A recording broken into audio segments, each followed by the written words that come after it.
Hello students, कल अपन ने reflection पढ़ा था कि लाइट वन मीडियम से दूसरे मीडियम में एंटर करती है तो वो अपने पाथ से डेविएट हो जाती है। साथ में क्या पढ़ा था, अगर रेयर से डेंसर में जाएगी तो टुवार्ड्स द नॉर्मल और डेंसर टू रेयर जाएगी तो अवे फ्रॉम द नॉर्मल, क्योंकि इसकी वेलोसिटी चेंज होती है इसकी वजह से। ठीक है, आज का जो हमारा टॉपिक है वेरी वेरी इंपॉर्टेंट है, जो एग्जाम में इसमें से क्वेश्चन जरूर आता है, तो इसलिए यहाँ पे इसको थोड़ा सा ध्यान से देखना। जिसका नाम है यहाँ पे टोटल इंटरनल रिफ्लेक्शन। मतलब पढ़ तो हम रिफ्लेक्शन ही रहे हैं, परंतु रिफ्लेक्शन नाम आया है, क्यों आया है वो आपको टॉपिक करेंगे तो पता चल जाएगा। मतलब पूर्ण आंतरिक परावर्तन। वैसे आपको बता देता हूँ, ये TIR के नाम से फेमस है। इसको एग्जाम के अंदर भी TIR नाम आ सकता है, तो आप समझ जाना TIR का मतलब क्या होता है, टोटल इंटरनल रिफ्लेक्शन। तो देखिए किस प्रकार से, यहां पे मान लीजिए हमारे पास दो मीडियम है। ये तो मान लीजिए आपका कौन सा है, रेयर है, ठीक है, और ये कौन सा आपका डेंसर है। ठीक, इसका रिफ्रैक्टिव इंडेक्स म्यू1 मान लेते हैं, इसका क्या मान लेते हैं, म्यू2। म्यू2 ज्यादा है किससे, म्यू1 से, क्योंकि डेंसर मीडियम का रिफ्रैक्टिव इंडेक्स की वैल्यू क्या होती है, ज्यादा होती है। तो वैसे भी मैंने आपको वहां पे बताया था, रिफ्रैक्टिव इंडेक्स क्या होता है, किसी भी मीडियम की ऑप्टिकल प्रॉपर्टी होती है जिसकी वैल्यू किस पे डिपेंड करती है, नेचर पे मीडियम के, और इंसिडेंट लाइट की वेवलेंथ दोनों पे डिपेंड करती है। ये याद रखना, नेचर और इंसिडेंट लाइट है जिसकी वेवलेंथ और तरंगदैर्घ्य पर भी डिपेंड करती है।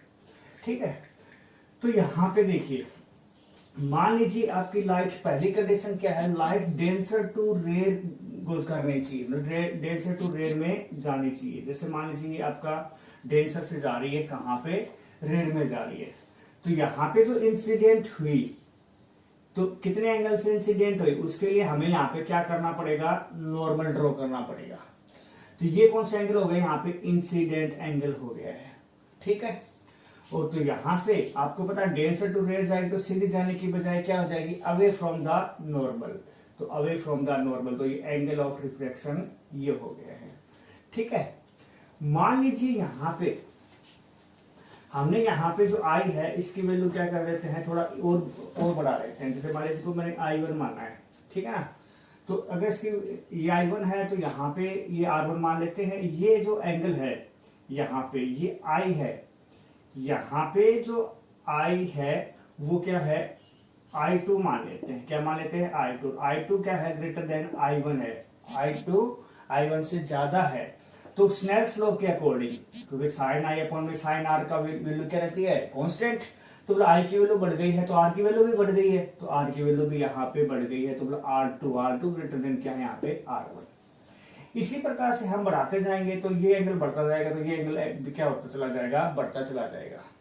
एक एंगल जैसे बढ़ाते गए तो हमारे पास एक एंगल आया आपका यहाँ पे, जैसे ये मान लीजिए एंगल है यहाँ पे, जो इसका नाम रख दिया मैंने IC, ठीक है ना। तो यहाँ पे ये IC है, इस IC एंगल के ऊपर जो एंगल ऑफ रिफ्लेक्शन है वो कितने का हो जाता है, 90। मतलब रे आपकी बिल्कुल पैरेलल हो जाती है, इधर हो जाती है, तो ये एंगल कितने का बना, यहाँ पे R 90 डिग्री का बन गया। ठीक है ना, तो मतलब वो एंगल जिसके ऊपर एंगल ऑफ रिफ्लेक्शन कितने का हो जाता है, 90 डिग्री का हो जाता है, उसे हम क्या बोल देते हैं, क्रिटिकल एंगल बोलते हैं। क्या बोलते हैं, क्रिटिकल। IC क्या है यहाँ पे, क्रिटिकल एंगल। अब आपसे पूछा जाएगा एग्जाम में, 1 मार्क्स से पूछा जा सकता है डेफिनेशन कि क्रिटिकल एंगल क्या होता है, तो क्या बताओगे, when light ray goes from denser to rare medium, then a incident angle at which angle of refraction is 90 degree, that incident angle is called a critical angle। मतलब क्रांतिक कोण कहते हैं। लाइट जब है वो सेकंड से विपरीत माध्यम में जाती है तब वह आपतन कोण जिस पर अपवर्तन कोण 90 डिग्री का हो जाता है, उस आपतन कोण को क्रांतिक कोण कहते हैं। ओके, तो यहाँ पे इसके लिए अपन यहाँ पे करना चाहें तो जैसे आपने according to Snell's law, Snell's law तो लागू हो सकता है, कोई रिफ्लेक्शन है तो यहाँ पे अकॉर्डिंग टू स्नेल्स लॉ, तो क्या आ जाएगा, स्नेल्स लॉ क्या होता है, साइन I अपॉन में साइन R, ये तो होता है, इक्वल टू क्या होता था, म्यू2 अपॉन में म्यू1 होता था। ठीक है, परंतु म्यू2 अपॉन में म्यू1 होने का मतलब कहां से कहां जा रही थी, वहां पे रे टू डेंसर, और डेंसर टू रेयर जा रही है तो क्या आ जाएगा, म्यू1 अपॉन में म्यू2। ये आपको ध्यान रखना है, म्यू1 अपॉन में म्यू2। ठीक है ना, हेयर हेयर आई की वैल्यू कितनी है यहाँ पे, आई की वैल्यू यहाँ पे कितनी है IC, और आर की वैल्यू कितनी है यहाँ पे 90, इसलिए क्या आ जाएगा साइन IC अपॉन में साइन 90 इक्वल टू म्यू12 को यहाँ पे अपन क्या लिख सकते हैं, म्यू12 को क्या लिख म्यू2 अपॉन में म्यू1 को क्या, देखिए यहाँ पे आपको पता, थोड़ा सा बता देता हूँ आपको, म्यू2 अपॉन में म्यू1 को अपन क्या लिखते थे, म्यू12 लिखते थे, नहीं लिखते थे, तो ये उल्टा है, तो उल्टे को हम यहाँ पे इस प्रकार से लिख सकते हैं म्यू12, क्योंकि यहाँ पे म्यू1 अपॉन में म्यू2 है, तो इसको हम यहाँ पे इस प्रकार से लिखेंगे। तो आपको पता है साइन 90 कितना होता है 1, तो क्या आ जाएगा साइन IC इक्वल टू 1 म्यू12, या IC इक्वल टू क्या आ गया साइन इनवर्स 1 अपॉन में म्यू12। ठीक है, इस प्रकार से ये आपका क्रिटिकल एंगल आ गया। क्या आ गया है, क्रिटिकल एंगल आ गया आपके पास। कोई दिक्कत है क्रिटिकल एंगल के बारे में आपसे पूछ लिया जाए तो? पर तो हम तो यहाँ पे क्या पढ़ रहे हैं TIR, फिर इसका नाम ही नहीं आया। अब आगे देखिए, मान लीजिए आपके पास जो इंसिडेंट एंगल था यहाँ पे वो कितना हो जाता है, आई जो है ग्रेटर देन क्रिटिकल एंगल हो जाता है, मतलब क्रिटिकल एंगल से भी ज्यादा हो जाता है, तो एंगल ऑफ रिफ्रैक्शन भी क्या हो जाएगा 90 डिग्री से ज्यादा। 90 डिग्री से ज्यादा होने का मतलब वापस उसी मीडियम में आ गया, डेंसर में से जा रहे थे वापस डेंसर में ही आ गया, मतलब बैंड हो गई है लाइट रे, मीडियम को चेंज किए भी नहीं, और मीडियम को चेंज किए बिना लाइट का बैंड होना क्या कहलाता था, रिफ्लेक्शन। तो यहाँ पे एक्चुअल में क्या हो गया, रिफ्लेक्शन हो गया है। ठीक है ना, तो ये अलग टाइप का रिफ्लेक्शन है, नॉर्मल रिफ्लेक्शन नहीं है, तो इसलिए इसका यहाँ पे नाम क्या दे दिया गया है, TIR। क्या नाम दे दिया गया है, TIR। तो आप बता सकते हो कि TIR क्या होता है कि when light rays goes from denser to rare medium then incident angle is greater than critical angle, so light ray bend in a same मतलब denser medium, this phenomena of light is called a TIR। मतलब light रे जब denser से rare medium में जाती है तब आपका इंसिडेंट एंगल क्रिटिकल एंगल से ज्यादा हो जाता है, और जो लाइट रे है वापस से डेंसर मीडियम में बेंड हो जाती है, तो लाइट के इस फिनोमेना को हम क्या बोल देते हैं, TIR बोलते हैं। ठीक है, उसके बाद यहाँ पे कंडीशंस पूछी जाती है। क्या पूछी जाती हैं, कंडीशंस फॉर TIR के लिए कंडीशंस बताइए। दो कंडीशंस हैं। पहली कंडीशन क्या थी, लाइट रे कहां से कहां आनी चाहिए, डेंसर टू रेयर, मतलब light ray must be goes in denser to rare medium, denser से रेयर मीडियम में जानी चाहिए। ठीक है, दूसरी कंडीशन क्या है, जो आई है इंसिडेंट एंगल है वो ग्रेटर देन किससे होना चाहिए, क्रिटिकल एंगल, तो ही तो वापस आएगी ना उस मीडियम में, अदरवाइज तो उसी में रह जाएगी। तो यहाँ पे कंडीशन में अलग से क्वेश्चन भी पूछा जाता है, what are the conditions for TIR। तो आपके पास यहाँ पे क्या आ जाएगा कि फर्स्ट क्या है, light ray must be goes from denser to rare medium, second क्या है, incident angle is always greater than, मतलब यार must be greater than critical angle. इस प्रकार से आपने यहाँ पे बहुत ही इंपॉर्टेंट टॉपिक था TIR, और इजी भी था, इसको आपको करना है। ठीक है, इसके बाद देखिए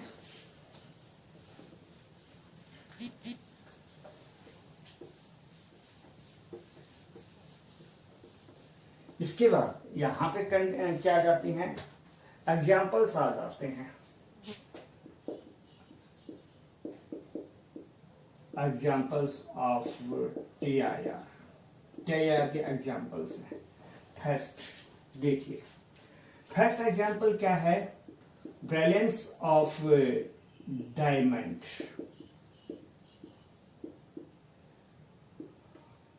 मतलब हीरे का चमकना। आपको बता देता हूं, जो डायमंड क्या होता है, एक ट्रांसपेरेंट मीडियम होता है, और उसकी एक ट्रांसपेरेंट का मतलब क्या होता है, उसके अंदर से लाइट रे पास हो सकती है, और उसकी कटिंग होती है डायगनली, आपने देखा भी होगा। तो उसकी कटिंग किस प्रकार से होती है, डायगनली बोलते हैं इस शेप को। ठीक है ना, मान लीजिए इस प्रकार से कटिंग कर दी गई है। ठीक है, तो यहाँ पे जब लाइट इसके अंदर इंटर करती है, जैसे मान लीजिए लाइट इंटर कर गई यहाँ पे, ठीक है, तो यहाँ पे क्या होता है, TIR हो जाता है। जो अंदर का जो रिफ्रैक्टिव इंडेक्स है बाहर वाले से क्या होता है, ज्यादा होता है, तो यहाँ पे कौन सा फिनोमेना जाता है, TIR होने का मतलब वापस उसी मीडियम में बेंड हो जाती है। तो ये TIR मल्टीपल टाइम्स होता है, मतलब बार बार क्या होता रहता है, मतलब होता रहता है।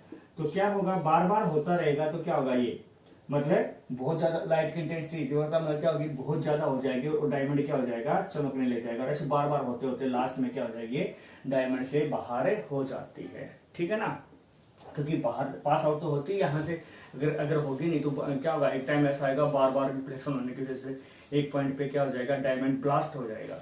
इसलिए ऐसा होता नहीं, इसका मतलब लास्ट एक टाइम पे अगर लाइट क्या जाती है, डायमंड से बाहर हो जाती है। तो यहाँ पे जो डायमंड का जो ब्राइटनेस चमकना की क्या वजह है, TIR है, बार बार रिफ्लेक्शन होने की वजह से डायमंड क्या होता है, यहाँ पे चमकता है। ठीक है ना। दूसरा एग्जाम्पल देखिए यहाँ पे, दूसरा एग्जाम्पल आपका यहाँ पे है ऑप्टिकल फाइबर। ऑप्टिकल फाइबर को प्रकाश तंतु बोलते हैं। ठीक है, ये एक प्रकार का क्या होता है, पाइप होता है।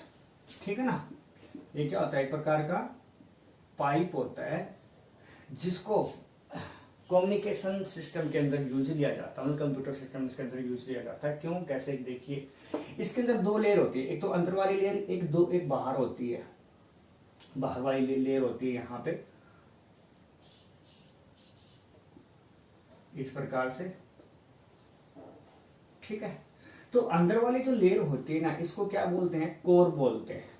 और जो बाहर वाली होती है इसको क्या बोलते हैं, क्लैडिंग बोलते हैं।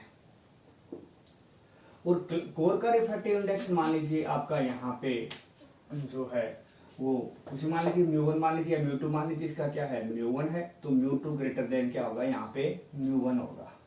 ठीक है, तो फिर अंदर वाला डेंसर मीडियम हुआ और बाहर वाला क्या हुआ, रेयर मीडियम हुआ।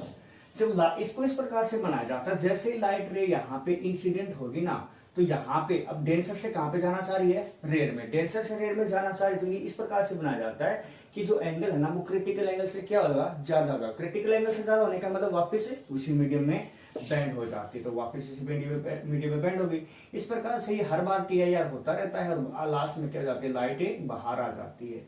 तो यहां से यहां तक लाइट क्या आ गई है, बाहर आ गई है, मतलब ट्रांसमिट कर गई है। तो ये ऑप्टिकल फाइबर जो कम्युनिकेशन सिस्टम में यूज किया जाता है।